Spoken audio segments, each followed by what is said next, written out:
corner. Demon on a flame, my voice is free, not just and support me. Now click subscribe, feel the beat, enjoy the vibe. هل تساءلت يوما عن سر اختفاء البطل الذي أسر قلوب الملايين؟ أحمد مساد، ذلك البطل الذي هز الأرض في كل مكان، وترك بصمة لا تمحى في عالم الأبطال، اختفى فجأة. ليترك وراءه سؤالا واحدا يشغل الجميع: أين هو؟ اليوم نكشف لكم السر وراء اختفاء أحمد مساد، والرحلة التي لم تكتمل. لكن قبل أن تتابع، دعني أسألك: هل أنت مستعد للكشف عن الحقائق التي قد تغير كل ما كنت تعتقده؟ إذا كنت من عشاق أحمد مساد، أو حتى إذا كنت تود معرفة المزيد عن هذا البطل المثير، لا تنسى أن تضغط على زر الإعجاب، وتشترك في القناة لتكون أول من يعرف كل جديد. وكمان، شاركنا رأيك في التعليقات. هل تعتقد أن أحمد مساد سيعود؟ أم أن رحلته قد انتهت إلى الأبد؟ استعدوا، لأن القصة بدأت الآن، وأنت جزء منها. تابعونا لنكشف معا أسرار اختفاء أحمد مساد. ولا تنسوا أن كل تعليق منكم هو خطوة نحو الكشف عن الحقيقة. زمن تتحول فيه الكلمات إلى تهم والصوت إلى خطر. كان اليوتيوبر الأردني الشاب أحمد مساد أحد الذين اختاروا أن يصرخوا في وجه الصمت. إعلامي حر ولد من رحم المنصات الرقمية، لا لينافق أو يروج، بل ليقول ما يجب أن يقال في زمن الصمت الرهيب والخوف القاتل. لم يكن أحمد صانع محتوى ترفيهي، بل حالة وعي متقدمة قدم فيها الشاب الأردني مطية نافذة وجرأة نادرة في تسمية الأشياء بأسمائها. ومع اشتداد حرب الإبادة الإسرائيلية في غزة، تغير مسار قناته في منصة يوتيوب بالكامل، فأصبحت فلسطين هي القضية، وأصبحت آلام غزة مركز خطابه ومحتواه.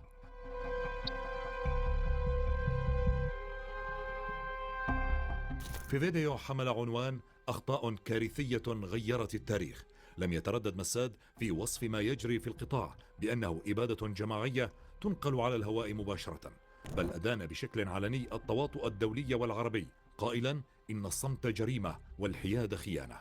الكائن هذا اللي بالصورة هون صار له 7 شهور عم يرتكب الشنائع ويقوم بأبشع الأفعال، هو والكيان اللي خلف أمه. فبعد ما المقاومة والملثم خلاه يعوج، أجا وقرر إنه ينتقم من الأبرياء المساكين، فدخل على رفح بقطاع غزة وعمل إبادة جماعية. وشو طلع حكالك؟ قال والله اللي صار خطأ. خطأ؟ انت حتى أمك أخطأت فيك، لأنه تفكيرك كله والحق مش عليك، الحق على العالم اللي قاعد بسايرك ويطبطب عليك. وهالحلقة هذه كلها عاملها تسليك بس لأوصل لهاي الفقرة، بس عشان ما ينحذف الفيديو أول ما يشوفوا المقدمة. أنا شو ما انفعلت. أنا المفروض أفرو بلوشن شخصيتي كوميدية وبتقدم فقرات كوميدية، والله حتى الكوميديا بطلت أعرف كيف أسولفها وأعملها. تعال يا أبو الأحمر، تعال احكي له وين الخطأ الحقيقي. الخطأ الحقيقي هو وجود كيان مغتصب نذل ضعيف جبان غدار بتقاوى على الأطفال بمساعدة الدول العظمى. الخطأ الحقيقي لما أوروبا كلها قررت تخلص منكم وتبعثكم لعنا. الخطأ الأكبر لما فلسطين فتحت لكم أبوابها لما هاجرتوا عليها، مستقبلتكم وعاملتكم بإنسانية. في هذا الفيديو كما في عشرات المقاطع الأخرى، اتهم أحمد مساد بصراحة الحكومات الغربية بتبرير القتل، وأشار إلى التخاذل العربي، وسخر من بيانات الشجب التي لا تسمن ولا تغني من دماء، وقال فيه إن ما يحدث في غزة ليس حدثا عابرا، بل لحظة مفصلية في ضمير العالم. منذ عدة أشهر وبشكل مفاجئ انقطع بث أحمد مساد واختفى من المنصات، لا فيديوهات جديدة ولا منشورات ولا بثا مباشرا. جمهور واسع من متابعيه يقدر بالملايين بدأ يطرح الأسئلة: أين أحمد مساد؟ صمت الدولة الأردنية زاد الشكوك.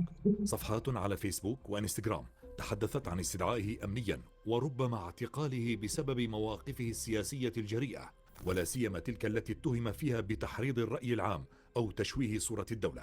في مقطع مؤثر قبيل اختفائه: تحاصرت جوا بيتي وبعد شوي راح اختفي من الحياة، وخلهم يحاربوني تنقطع الايد قبل ما اتوقع على اي صف، وخلهم يسكروا لي صفحاتي وقنواتي وحساباتي، وياتك ما راح اضيع. اليوزر نيم هو القدس والباسورد هو المقاومة. سجل دخول يا مرحبا فيك. الحرية ما فيها مساومة.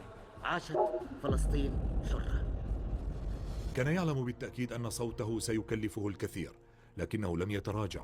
تحدث عن التطبيع وهاجم قنوات الإعلام المضللة ورفض تزييف الرواية الفلسطينية. لم يكن صوته فرديا بل صدى لجيل غاضب يرى في أحمد مساد صوتا شجاعا لا يجامل ولا يتزلف.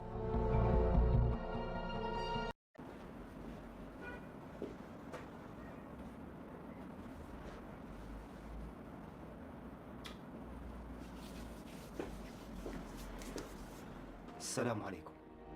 أنا أحمد مساد. إذا بدك الحقيقة من غير تجميل، أنا اختفيت لأنه انخنقت، مش لأني بطلت أحب الناس، بالعكس، بل لأني صرت أخاف على المعنى مني أنا. في كل مرة كنت أكتب حلقة جديدة وأحط الكاميرا وأجهز المايك والإضاءة، يقطع المشهد إشي واحد بس: طفل من غزة حاضن كيس طحين ومبتسم وبحكي وأخيرا إخواني رح يقدروا يأكلوا خبز. وكل ما أجي أصور نفس المشهد، نفس الطفل، نفس العينين، نفس الابتسامة المليانة هم. فصرت أحكي لحالي إذا هذا الطفل من سنتين صوته ما وصل، فهل صوتي أنا برا غزة رح ينسمع؟ وقتها سكرت برنامجي وانخرست، مش لأني ضعفت ولا لأنه ما عنديش إشي أحكيه، بل لأني حسيت وقتها إنه أي كلمة رح أحكيها رح تكون أصغر من صورة واحدة زي هاي. واليوم راجع أحكي مش عشان عندي إشي مهم، بس عشان ما يصير صمتي هروب بدل ما يكون احترام.